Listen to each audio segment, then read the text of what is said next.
দেশে 4টি প্রদেশ, মহানগর সরকার সহ 2 শতাধিক সুপারিশ জনপ্রশাসনের।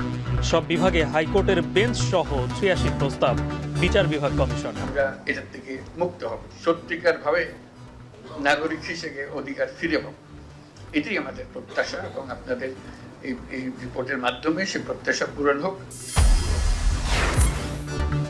অভ্যুত্থানের 6 মাসেও গণহত্যার বিচারে ধীরগতি, অভিযোগ আহত ও শহীদ পরিবারের।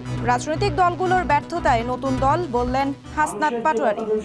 প্রয়োজন, আকাঙ্ক্ষা, মোটাদাগে আমরা একটা সার্ভিস ওরিয়েন্টেড স্টেট করতে চাই। আমরা সবার পরামর্শটা নিচ্ছি, কারণ সবাই আন্দোলনে এসেছিল। কোনো নিছক কিছু ব্যক্তি যদি এটা দল গঠন করে দেয়, আমরা মনে করি এই দলটা ওয়ার্ক করবে না। শেখ হাসিনার বিচার না হলে খুনিরা উৎসাহিত হবে, বললেন তারেক রহমান। বিচার না হলে ফ্যাসিবাদী শক্তির উত্থানের শঙ্কা জামায়াতে।